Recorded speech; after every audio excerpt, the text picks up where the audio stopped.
Assalamu alaikum dear students, I am your instructor Mubashra Manzoor and welcome to the class of Digital Logic Design. You already know that we are discussing combinational logic circuits or combinational logic design in these series of lectures.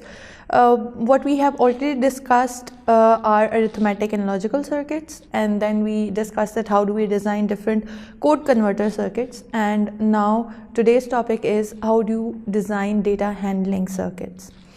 What are data handling circuits? They can be multiplexers or demultiplexers.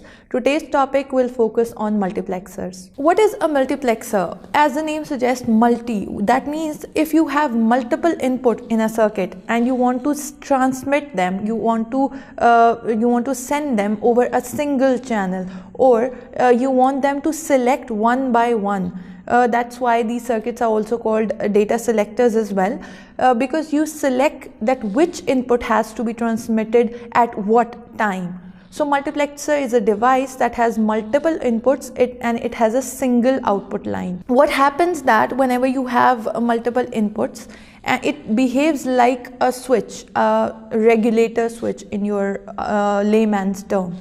When you say that you tune your radio, or when you say you tune your fan onto a certain speed, or you tune your radio to a certain frequency, you get that channel, you get the frequency that onto which you want to transmit the channel on. So that is a perfect example of multiplexer, because what happens is that there are multiple channels which are being transmitted by the radio transmission by the radio transmission devices, and you don't want to listen all of them on a same time. Obviously it will be just a noise. You can't tune into all of them, all the channels. What you do is you select the channels, you select and you tune the frequency by regulating the knob, or if you tune into the different channels of your television, you tune into one channel at a time. That means that multiple channels or multiple programs are being transmitted at different frequencies, and you select the frequency that you want to watch at a time. So that's where the multiplexers or demultiplexer, their counterparts, are being used in transmission and receiving devices mostly. The selector lines determine which input is connected to the output, and also has increased the amount of data that can be sent over a network within certain time. That is why it is called data selectors, because similarly, that if you have multiple inputs, what you do is, if you have to connect, if you consider it as what happens in the radio is that you have multiple resistors, you have variable resistors connected with the knob. When you change the knob, what changes is the resistance of the component of the circuit. The change in this in the variable or in the resistance variable, what happens is it changes the voltage accordingly, and what you listen or what you get, what you receive is the associated channel, associated frequency with that voltage, which is being set already, that if you tune into certain frequency. So for instance, when you tune into the radio, it tells you that you have to tune into radio 101 or 98. What is that? What is 98? What is 101? That's a frequency. So you tune into that frequency by changing the variable, which variable resistance, which eventually changes the voltage, and then you get the particular frequency channel that is associated with that. So multiplexers behave as a multi-position switch, which is a simple example of non-electronic circuit of multiplexer, and it is widely used in many electronic devices, as I already explained. The multiplexer is used to perform high-speed switching and is constructed by electronic components. Again, it is constructed by electronic components. It is not that you can select the frequency. See, the transmission and receiving in modern times is happening because of electromagnetic signals. There are electromagnetic signals that are being sent and received. So you cannot do it without electronic devices. There are multiple layers of circuits that are involved even before receiving them. There are certain circuits that select or filter out that noise, or filter out the channel itself or the frequency itself, and then they are associated with different kind of voltages and current circuits, which actually convert them into from analog systems or analog sort of frequencies into digital formats as well. So there are a lot of circuits that are being involved. Similarly are the multiplexers or demultiplexers. Multiplexers majorly are applied on the sending side mostly, and on the receiving side usually, right? Because what you do is you have multiple options and you are selecting the one at a time. Multiplexers has different types based on that how many selection lines you have, how many inputs the circuit is handling at a time. Based on that, it has multiple types. We call them 2:1 multiplexer, 4:1 multiplexer, 8:1 multiplexer, or 16:1 multiplexer. What does it mean? The first digit in the name suggests that how many input your multiplexer has. For example, 2:1 means that there are 2 inputs and 1 output. If you see, the second digit is always constant in this scenario, because multiplexer eventually will have only 1 output. As I said, it is multi to 1. It is multiple input to single output. So even if you have 10 or hundreds of thousands of signals coming in as an input, you will select one at a time, and the selection will be made by choosing or selecting certain positions, or by giving 1 or 0s at the selection lines. Now selection lines are also important. The earlier circuits that we were discussing, they either had inputs or outputs. The output was directly depending on the inputs only. It was not depending on any other thing. But in case of multiplexers and demultiplexers, what you have added into your block diagram is another selection line, as we call it. Selection line determines, because you have multiple inputs, you have single output, you have to select which input has to go on the output, or to be connected with the output in order to be transmitted by using the selection lines. So now the importance of selection line in terms of numbers is also important. So if you see in the brackets, there are the written text tell you that how many selection line would a certain type of multiplexer has. Now what is the formula here? How do you determine that how many selected lines or selection lines will there be in a circuit? So if you see, it's a very simple formula if you can determine it from this whole scenario. The thing is, you write it as 2 to raise to power n is equal to m, where m are the selection lines, right? Where m are the inputs and n is the number of selection line. So for example, I have 2 raised to power 1, which is 2 inputs. It means that 1 is the n, 2 to raise to power n is equal to m. So n is the number of selection lines, which is 1, and m is the number of inputs. Similarly, if we talk about 2 to raise to power 4 options, for 2 to raise to power 4 is equal to 16. 16 is number of inputs. So what you have is 2 to raise to power 4. 4 is the number of inputs or selection lines that you need in order to select 16 different inputs, right? So if we talk about the truth table and circuit diagram, the process is the same, that you understand the specification and then you move on to the truth table and the diagram. If you see over here, initially when you were discussing circuits like arithmetic circuits and code converting circuits, the input and output was the original input and output which was in the terms of zeros and ones. Now the beauty of multiplexers and demultiplexers is that it is not necessary that you only have the digital input into that signal. You can even have the analog signal which has been transmitted if the selection line is selected in a way that it is 1 or 0. For example, if you look at that circuit, we have D0 to D7, 7 inputs which contain different kind of signals. Now these signals can be of voice signals, or data, or they can be video signals. Any kind of signals are possible. The nature of the signal, nature of the input isn't important or isn't into the consideration of designing part. It is definitely the consideration while you are setting up the whole circuits and whole system. But yes, it is not important right now that we consider that what kind of signal is generated here or being transmitted here.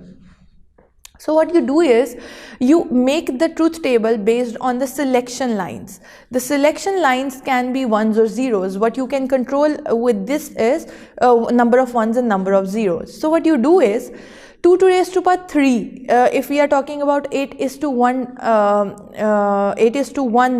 multiplexer, that means you have 3 selection lines. You have 8 inputs, as I explained here, from D0 to D7. That means with 3 selection lines, how many possibilities of inputs or inputs at the selection line are possible? They are 8 possibilities, 0, 0, 0 to 1, 1, 1. So which means that you can associate each input with these these possible combinations. For example, as written here, truth table says 0, 0, 0, which means whenever there will be 0, 0, 0 input on the selection lines, the output that will be transmitted on the output channel will be D0. Similarly, each case D1 is associated with 0, 0, 1. 0, 0, 1, 0, 0, 1, 0 is associated with D2. That means it is more like a tuning switch. You are tuning it to certain combination of selection lines, and similarly it is giving you a certain output that is required at that time. So if you see the circuit, what is incorporated over here are the selection lines as well. Earlier the circuit only included inputs and outputs, and the circuit was generated because of that. But if you see now here, A, B and C are the selection lines. In some books it is S0, S1 and S2 as well because of this name selection lines. So you can select any name you want to. It's just that you will give the same names or same mnemonics into their respective truth tables, right? Similarly, Y is taken as output over here. At in certain books there is F as an output function.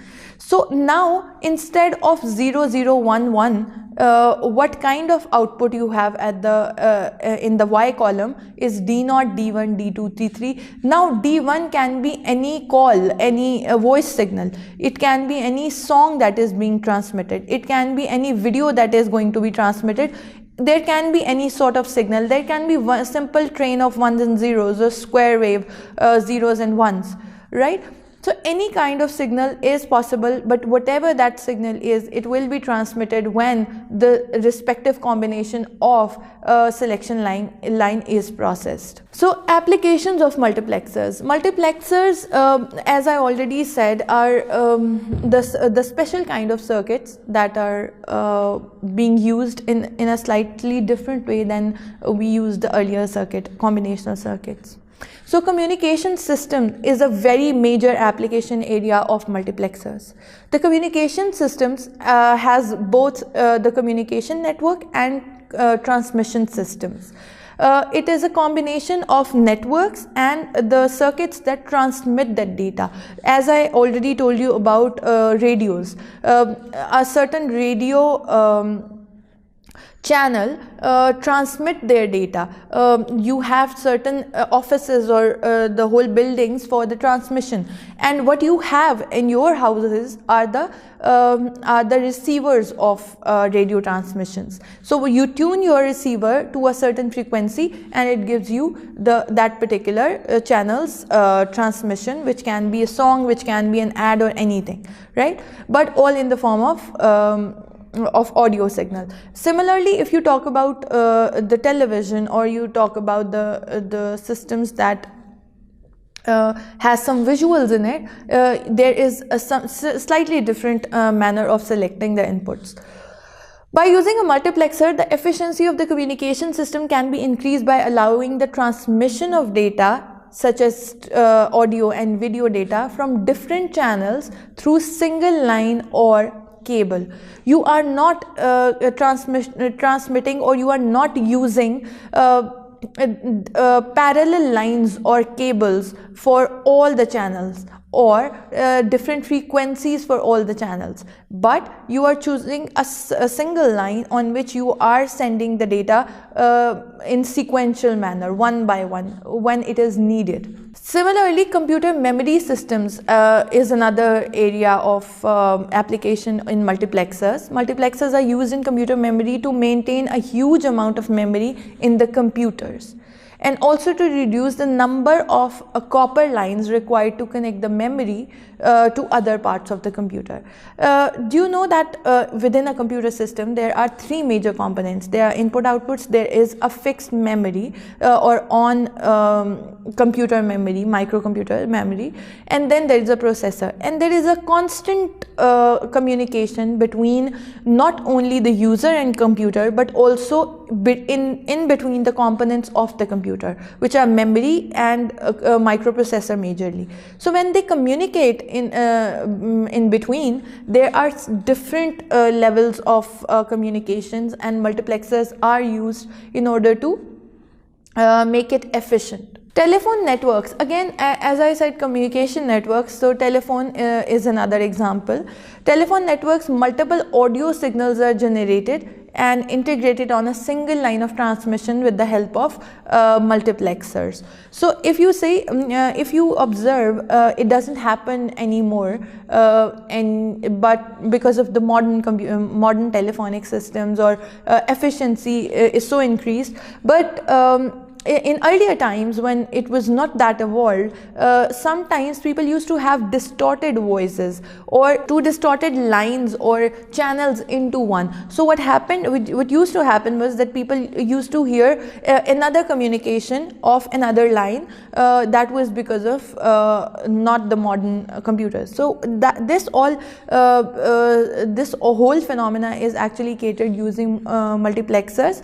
All calls are actually transmitted at a time, but over different channels. There are other communication systems which are a sort of satellite communication systems. So transmission from the computer systems of a satellite, they also use multiplexers. Multiplexer is used to transmit the data signal from the computer system or of an aircraft or spacecraft or satellite to ground system by using GSM satellites. Now see, there are different medium of communications that are evolved in communication systems. These all examples, one way or the other, are into the realm where data handling is required, where data is transmitting at one channel and received onto the other. So be it telephonic communication, be it electromagnetic wave based communication, which is again GSM, and then maybe it is the communication over the lines or cables, or in between the components of computer systems. They all are into the category where one component or one person or one certain circuit is sending the data and other circuit is receiving the data. Now that data can be sequentially sent or sent in bulk, and then on the receiving side it can be selected one by one in order to be transmitted. So that was about multiplexers and demultiplexers. we have covered multiplexers in detail with the circuit as well. So what you have to do is, whenever you are designing the multiplexers, what areas are there that you need to be considering? One, that what kind of multiplexer are you designing? What type of multiplexer are you designing? Is this 2:1? Is this 4:1, 8:1, or 16:1? Another consideration over here, important consideration, is that the only possible input number of inputs are in 2 to raise to power n numbers, right?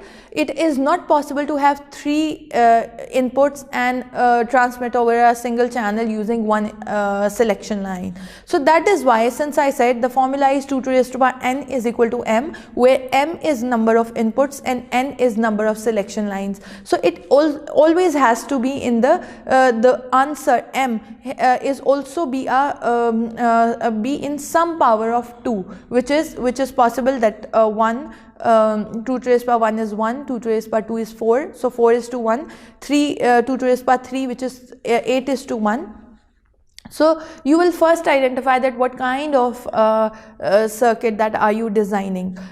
If you are designing, as we took the example of 8:1 multiplexer, what we have to do is we have to select the number of lines. In case of 8:1 multiplexers, we selected the lines, we selected the line as 3, right? But on the other hand, if you are designing a circuit that is 16:1 multiplexers, what you have to do is you have to keep the selection lines as 4. And similarly, when you have 4 bits of selection, so all possible combinations that you will get are 16, 0 to 15. So then the inputs will be D0 to D15. Similarly, the output will eventually be 1, because multiplexers always have one output. That's why we call them many:1 or multi:1. You select the data out of multiple inputs and you transmit it over the single line or single cable by choosing from the selection lines. So this is all about multiplexers. I hope you understood the lecture. You can always reach out to me whenever you want to. Whenever you have any problems or questions, you can always discuss about them. With this note, I am signing out, and I'll meet you again in another lecture. Allah Hafiz.